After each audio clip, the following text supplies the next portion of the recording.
জয় জগন্নাথ। আজ সোজা রথ, তাই ভিডিওর শুরুতেই সকলকে জানাই রথযাত্রার শুভেচ্ছা। কেমন আছো তোমরা সকলে? আশা করি তোমরা সকলে ভালো আছো। আজকে একটা নতুন ব্লগে সকলকে স্বাগত জানাই। নার্সারি থেকে যে গাছগুলো কিনে এনেছিলাম সেগুলো সব বারান্দায় এনে সকালে রাখলাম, যাতে এই গাছগুলো একটুখানি আলো পায়। ইচ্ছে রয়েছে রথের মেলা থেকেও গাছ কিনবো, দেখা যাক কি গাছ পাই। অনেক দিন ধরে মনের মধ্যে ইচ্ছে ছিল এবারের রথযাত্রাতে ঠাকুরের জন্য একটু ভোগের রান্না করব। সেই জন্য অ্যামাজন থেকে আমি ইলেকট্রিক কুকারের অর্ডার দিয়েছিলাম। কালকেরই এর ডেলিভারি হয়ে গেছে। বেশ ভালো কোয়ালিটিরই পেয়েছি এই ইলেকট্রিক কুকারটা। ইলেকট্রিক কুকার এখনকার দিনে নিত্য প্রয়োজনীয় জিনিস হয়ে গেছে। আমার বাড়িতে আগেও একটা ইলেকট্রিক কুকার আছে, সেটা মামপুর রান্না হয়, আর এটা ঠাকুরের জন্য কিনলাম। আজ ঠিক করেছিলাম ঠাকুরের জন্য কণিকা ভোগ রান্না করব। এটা জগন্নাথ দেবের একটা খুব প্রিয় ভোগ, যেটা 56 ভোগের মধ্যেই একটা। আমি একদিকে কণিকা ভোগ ইলেকট্রিক কুকারে অলরেডি রান্না করতে বসিয়ে দিয়েছি। এদিকে আমি পনিরগুলো কেটে নেব, কারণ আমি কণিকা ভোগের সঙ্গে একটুখানি চিলির পনির ঠাকুরের ভোগে দেবো বলে ঠিক করেছি। কণিকা ভোগ আসলে একটু মিষ্টি মিষ্টি খেতে হয়, কারণ এর মধ্যে গুড় পড়ে, তাই সঙ্গে ভাবলাম একটু ঝাল ঝাল চিলির পনির হলে মন্দ হয় না। আগে আমি যতবারই ঠিক করেছি ঠাকুরের জন্য একটু ভোগের রান্না করব, কিন্তু কোনোবারেই করে উঠতে পারিনি, কারণ মাম্পু ছোট, ওকে সামাল দিয়ে আবার ভোগের রান্না করা একটু ডিফিকাল্ট হয়ে পড়ে আমার জন্য। এবারে যেন নিজের মধ্যে একটা আলাদা রকমেরই পাওয়ার পেয়েছি। এবারে আমি ভোগের রান্না করবই ঠাকুরের জন্য। আমার ভোগের রান্না প্রায় কমপ্লিট, আর আমি চলে এসেছি ঠাকুরকে স্নান করাতে। আমার বাড়িতে জগন্নাথ, বলরাম এবং সুভদ্রার মূর্তিটি রয়েছে পাথরের। আমি লাস্ট যেবার পুরীতে গেছিলাম সেবারে এই মূর্তিগুলো কিনে এনেছিলাম।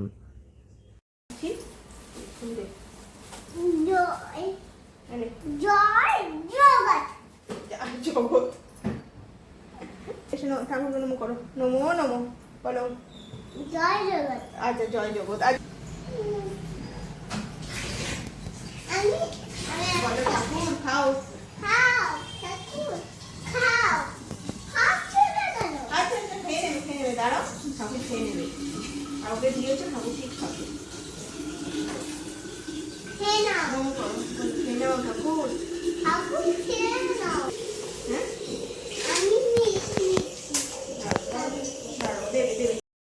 আজকে ঠাকুরের ভোগ রান্না করেছি বলে ও সারাক্ষণ এসে বলে যাচ্ছে, মা আমি কিন্তু ঠাকুরকে আজকে ভোগ দেবো। তাই রেডি হয়ে চান ফান করে চলে এসেছে ঠাকুরকে পুজো দেওয়ার জন্য।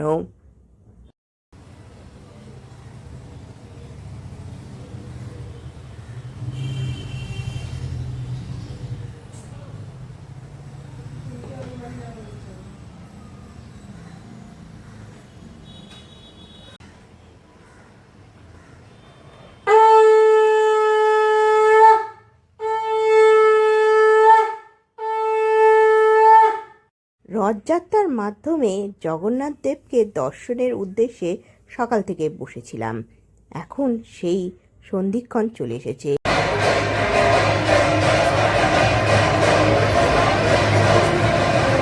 বিকেলে বাড়িতে দিদি, পুপে, বৃষ্টি এসেছে, তাই এখন সবাই মিলে চললাম রথের মেলাতে। বাইরে বেরিয়ে দেখলাম প্রচুর বাচ্চারা তাদের নিজের নিজের রথ নিয়ে এখন ঘুরতে বেরিয়েছে। খুব সুন্দরভাবে প্রত্যেকটা রথ প্রত্যেকজন সাজিয়েছে, কিন্তু সোজা রথের দিন আমার আর মামপুর রথটাকে সাজিয়ে ওঠা হয়নি, কারণ এত কাজের মধ্যে দিয়ে গেছি সারাদিন ধরে যে রথ সাজানোর কথা মাথা থেকে বেরিয়ে গেছিল। কিন্তু উল্টো রথের মধ্যেই আমি মামপুর রথটা ভালো করে। বাচ্চাদের ছোট ছোট রথ দেখতে দেখতে আমরা মেলায় অলরেডি পৌঁছে গেছি। এখানে এসে দেখলাম মেলায় তো প্রচুর ভিড়। মেলা মানেই তো খাওয়া দাওয়া, তাই মেলায় এসেই প্রথমেই চলে গেছি আলুর দম খেতে। আলুর দম দাদুর কাছে তো দেখি প্রচুর ভিড়, প্রচুর মানুষজন দাঁড়িয়ে আছে আলুর দম খাওয়ার জন্য। এত লোকজনকে আলুর দম দিতে গিয়ে দাদু তো পুরো হিমশিম খেয়ে যাচ্ছে দেখছি।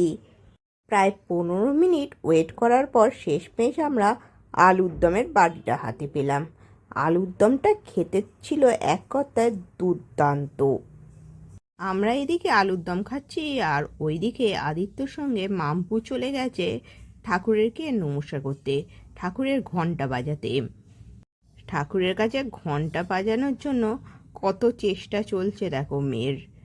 চলো তোমাদের একবার গিয়ে ঠাকুর দর্শন করিয়ে আনি মন্দিরে। এটা শিব ঠাকুর আর মাতা পার্বতীর মন্দির। এখানে গণেশ ঠাকুর এবং অন্যান্য দেবতারাও পূজিত হয়। সামনেই তো হ্রদ আছে, তাই ঠাকুরকে পুজো দেওয়ার জন্য এখানে বিভিন্ন ধরনের সন্দেশ মিষ্টিও পাওয়া যাচ্ছিল। দিদিও এখান থেকে সন্দেশ মিষ্টি কিনে নিল ঠাকুরকে পুজো দেওয়ার জন্য। ওইদিকে মামপুর কাণ্ড দেখো, বাবার সঙ্গে গিয়ে দোল্লায় বসে পড়েছে দোল্লা চড়ার জন্য। বাচ্চারা মেলাতে আসে প্রধানত দোল্লা চড়তেই, আর মাম্পু তো দোল্লা দেখতে পেলেই তাকে তো ফার্স্টে দোল্লা চড়াতেই হবে। দোল্লা চড়ার পর তার বায়না শুরু হলো বেলুন কেনার জন্য, তাই নিয়ে চলে গেলাম বেলুন কিনতে। বেলুনওয়ালার কাছে গিয়ে তো খেলনা দেখতে পেয়ে তার বেলুনের সঙ্গে আবার খেলনাও চাই। বেলুন আর খেলনা কিনে মাম্পুকে আদিত্যর সঙ্গে বাড়ি পাঠিয়ে দিলাম, কারণ এইদিকে মেলায় প্রচুর ভিড় হয়েছিল। মাম্পু এত লোকের ঠেলাঠেলিতে মেলা ঘুরতে পারবে না, তাই আদিত্যকে নিয়ে বাড়ি চলে এলো। আর আমরা ওইদিকে ঠাকুর দর্শন করতে গেলাম। জগন্নাথ দেবকে দর্শন করলাম, পুজো দিলাম। জগন্নাথ দেবকে দর্শন করার পর আমরা চললাম মেলা করতে। প্রথমেই চলে গেলাম আনন্দ নাড়ুর দোকানে। আমার কাছে মেলার প্রধান আকর্ষণ থাকে এই আনন্দ নাড়ু। আমার আনন্দ নাড়ু খেতে বেশ ভালো লাগে, তাই বাড়ির জন্য আনন্দ নাড়ু প্যাকিং করে নিলাম।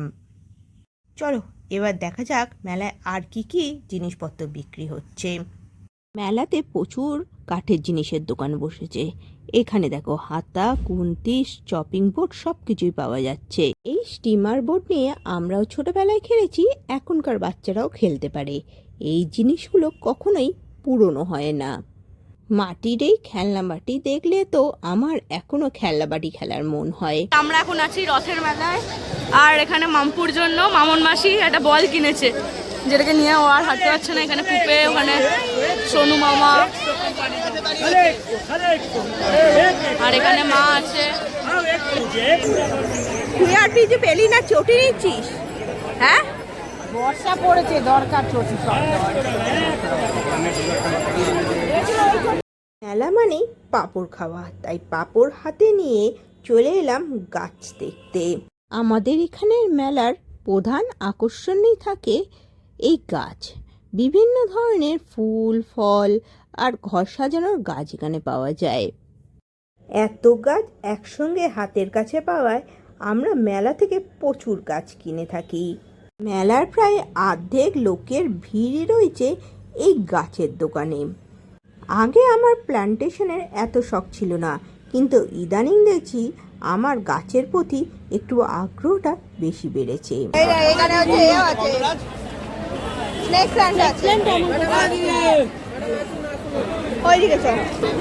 প্ল্যান্টও আছে, জেড প্ল্যান্ট আছে, দাও একটা দেখাও।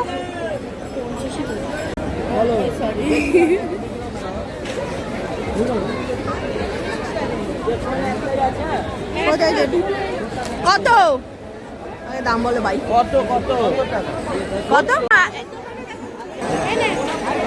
এইদিকে বৃষ্টি শুরু হয়ে গেছে। এইদিকে তো ঝিরঝির করে বৃষ্টিও শুরু হয়ে গেছে। বৃষ্টিতে ভিজেও আমরা তো গাছ কিনতে ব্যস্ত। উপে তো আবার গাছের শেকড় বেরিয়েছে কিনা সেটাও যাচাই করে দেখে নিচ্ছে। ঝিরঝির করে বৃষ্টি পড়ছে, তাও মানুষের ঢল কমছে না মেলায়। ওই দেখো একজন সুইস সদস্যকে দেখো, যে কোলে কোলে মেলায় ঘুরছে। ভিড় ঠেলে ঠেলে অনেকক্ষণই মেলায় ঘুরলাম। এবার চলো বাড়ি ফেরা যাক। বাড়িতে ফেরার পথেই চোখে পড়ল চপের দোকান। গরম গরম চপ, পাঁপড় ভাজা সব ভাজা হচ্ছে, তাই কিছু চপ প্যাকিং করে নিলাম। এবার চলো বাড়ির দিকে যাই। বাড়ি ফেরার পথে ছোট ছোট মানুষজনদের ছোট ছোট রথ দর্শন করতে থাকলাম। প্রত্যেক জনের রথই খুব সুন্দর সুন্দরভাবে সাজানো হয়েছে। মেলা থেকে মামপুর জন্য যে সকল জিনিসগুলো নিয়ে এসেছিলাম ওকে দেওয়াতে ও তো ভীষণ খুশি। ও জিনিসগুলো নিয়ে খেলুক। আজকের ভিডিওটা এইটুকুই। ভালো লাগলে লাইক, শেয়ার অ্যান্ড সাবস্ক্রাইব করতে ভুলো না। সকলে ভালো থেকো, সুস্থ থেকো, আর সকলকে ভালো রেখো। Tata, by.